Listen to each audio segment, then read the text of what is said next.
A man walks out of federal prison on January 6, 2026, and within days, he's already back to making moves that got people talking again. But here's what makes this story absolutely insane. This isn't some rapper fresh off a gun charge who jumps right back into the studio. This isn't some athlete who partied away his contract and had to claw his way back through endorsements. No. This is a man straight out of the broken, gritty streets of North Philadelphia. A kid who was taught to cook crack cocaine at just 12 years old. A kid who taught himself technology from scratch. Built one of the most profitable, illegal streaming empires the U.S. government has ever gone after. Stacked a $50 million fortune, lost every single dollar to the feds, served serious time in the federal penitentiary, and still walked out ready to be a millionaire again. We're talking about Bill Omar Carrasquillo, better known to the world as Omi and the Hellcat.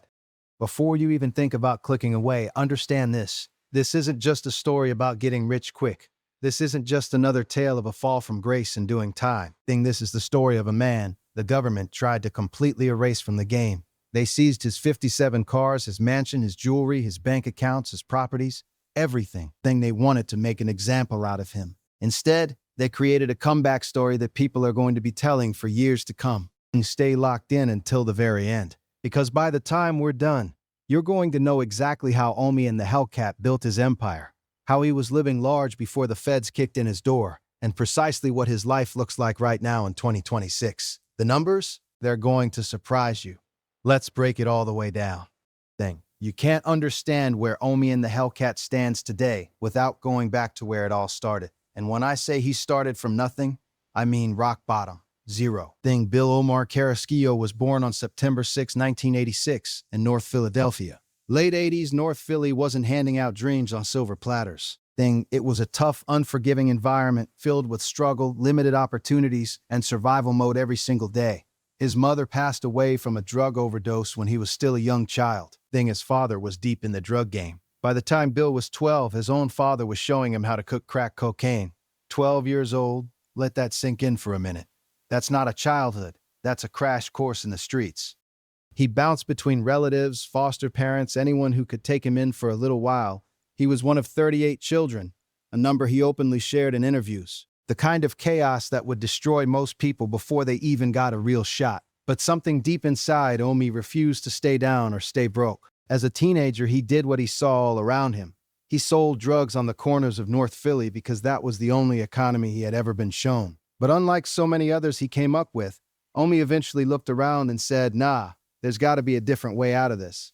He started small, flipping pizzas for delivery, reselling electronics online, moving video games, anything to learn how business actually worked, piece by piece. Then he stumbled into technology. Then he got into IT, taught himself everything, mastered it, and that's when the whole game changed. Those IT skills gave him the blueprint for what became one of the most controversial, most profitable, and most aggressively prosecuted cable piracy operations in American history. By 2016, Omi had a vision. Cable companies were bleeding regular people dry. $200, $300 a month, just for basic TV, sports packages, premium channels, pay-per-view, HBO, Showtime, NFL Sunday Ticket. Regular working folks couldn't afford it all. Omi saw that massive gap in the market and built something to fill it. He launched an app called Gears TV, later rebranded as Gear TV Reloaded. The concept was simple but genius. Pay around $15 to $20 a month and get access to over 1,000 television channels, live sports, pay-per-view events, movies, series, basically everything the big cable providers offered, but at a fraction of the price. He even sold preloaded Amazon Fire Sticks so customers didn't need to be tech experts. Plug it in, pay the sub, and watch whatever you wanted. Here's where the federal government took major issue. Omi and his co-defendants allegedly opened fraudulent accounts with big cable providers like Comcast, Verizon, Fios, DirecTV, Charter, and Frontier. They used those to get legitimate cable boxes shipped to properties he controlled. Then they stripped the copy protection, restreamed the encrypted content, and sold it to their subscribers. Stolen signals, repackaged, and resold at scale. And it worked spectacularly. By 2018, Gear TV Reloaded had around 100,000 subscribers. 100,000 people paying $15 to $20 monthly. Do the math, that's roughly $34 million in annual revenue within just a couple of years. The Philadelphia Inquirer reported the government estimated total infringement between $167 million and $221 million compared to legitimate subscriptions. This wasn't some small hustle. The FBI called it one of the most brazen and successful TV piracy schemes they'd ever prosecuted, and it was being run out of a mansion in suburban New Jersey by a kid from the North Philly corners who used to sell drugs. At his peak, Omi was pulling in up to $200,000 a day. The lifestyle he built? Legendary. He was living in Swedesboro, New Jersey, in a straight-up celebrity mansion previously owned by Jimmy Rollins of the Philadelphia Phillies. From bouncing between relatives to sleeping where a Hall of Famer once lived. That's a hell of a jump. But the house was just the setting. What really put him on the map was the cars. 57 of them. Not regular rides. 4 Lamborghinis, 3 Dodge Challenger Hellcats, the car that gave him his name. A Bentley, BMWs, a McLaren, a 96 Chevy Impala, a Ford Mustang, motorcycles, ATVs, even a snowplow. The crown jewel was that 2019 Lamborghini Aventador with the full custom Mighty Morphin Power Rangers paint job. Professionally done, not some cheap wrap. That car alone auctioned for big money later. The jewelry was just as wild, diamond-studded custom pendants, a Philadelphia Eagles Super Bowl ring, pieces costing 6 figures. His Instagram was a non-stop flex of bling and success. His YouTube channel had over 800,000 subscribers and 65 million views, with videos of him walking through his collection like it was normal. He owned nightclubs like Philly 21 and Unicos, a restaurant, a construction business, more than 20 properties across Philly and the suburbs. He launched Reloaded Universe, his own clothing line, sneaker line, building a real consumer brand on top of everything. Videos titled things like Omi and the Hellcat makes over $1,100,000 in 1 week. He showed his sons holding stacks. He turned his come-up into pure content. He wasn't hiding, he was broadcasting it to the world. That visibility is exactly what brought the heat. On November 27, 2019, the morning after Thanksgiving, the FBI and IRS hit his Swedesboro mansion. They'd been watching for over 3 years. They seized cars right out the driveway, jewelry, froze accounts. In one day, he went from tens of millions to almost nothing. He did what he always did, got on camera, posted a video, the FBI seized everything from me. Millions watched. He was defiant, emotional, arguing he was paying for the subscriptions and just redistributing. The government saw it as massive fraud, copyright infringement, money laundering, and tax evasion. No taxes reported on that $34 million.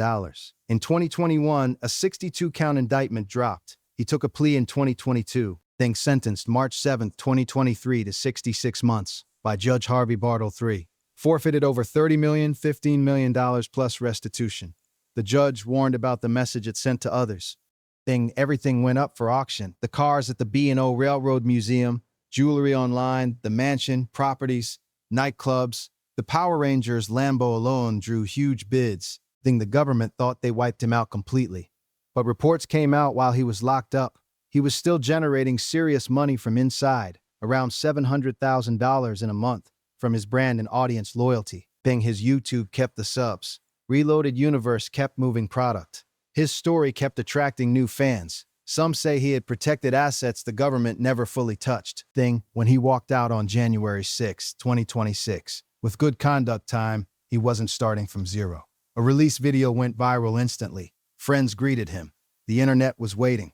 Now let's talk about what Omi's world really looks like in 2026. He's 39 years old, under 5 years of supervised release. Probation officer check-ins, strict rules, no slip-ups or he's right back in. But even with that leash, he's operating, and the sneaker line is popping again. OMI Zero and Reloaded Universe drops are moving. Creating your own product that fans rock because they believe in your story? That's a different level of legacy. His YouTube return is building hype. 800K plus subs who stayed loyal through the silence. The algorithm loves comeback stories, and his is one of the strongest out there. First video back could do millions of views easy. Not just ads, brand deals, merch, the whole ecosystem.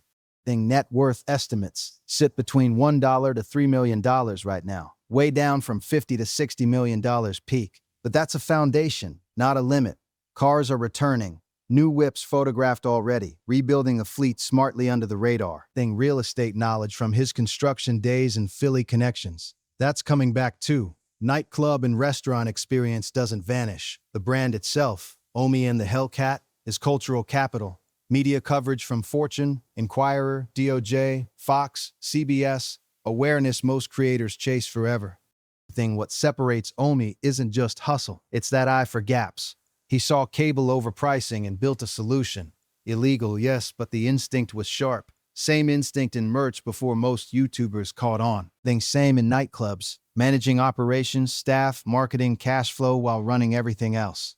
Extraordinary capacity. The question was always whether he'd go fully legit this time. Early signs in 2026 say yes. Sneakers dropping, live streaming, engagement high. The government wanted to send a message to the IPTV world. They hit him hard because he was visible. Flashing cars, posting $1 million weeks. They took the tangible stuff. But they couldn't seize his mind, his audience loyalty, his market knowledge, or his story. In a world where attention is currency, he starts ahead.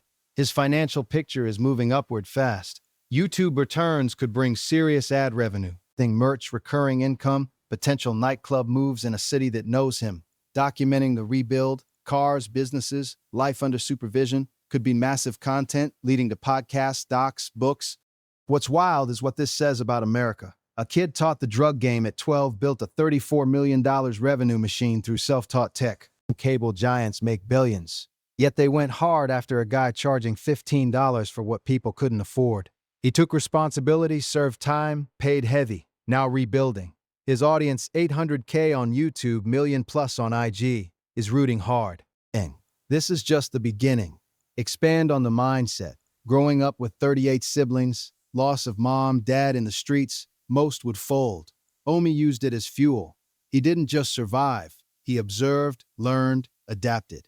In prison, instead of breaking, he planned. Reports of generating income inside show resilience. Fans sent support. Brand lived on. Release day wasn't quiet. It was a statement. Fresh out, already strategizing next moves. Deeper into business. How he scaled IPTV. Technical know-how from IT, partnerships, marketing via YouTube persona. Risk versus reward calculations. Even in gray areas, he ran it like a legit CEO. Post-release, applying same discipline to legal ventures, quality control on sneakers, community engagement, smart partnerships in Philly real estate where values fluctuate but knowledge wins. Philosophical layer. Many with advantages never build what he did. He turned pain into product. The Power Rangers car wasn't just flex. It was childhood escape turned adult statement. Jewelry, mansions, all symbols of I made it out, losing it all tested if the man behind the brand was real. Apparently, yes. Future outlook 2026 and beyond. By end of year, expect more cars, possible new properties, consistent content. Supervised release ends eventually. If he stays clean, sky's the limit. Collaborations with other creators, motivational speaking on resilience, expanding Reloaded universe globally. The story writes itself. North Philly to mansion, to sell, to rebirth. Never count him out. His impact on fans motivates kids from similar backgrounds to learn skills, spot opportunities, even if starting small. Warns about consequences of illegal paths while showing redemption. Cultural figure now, mix of street legend and entrepreneur. Debates rage online. Genius or criminal, both in a way. But the comeback energy is undeniable.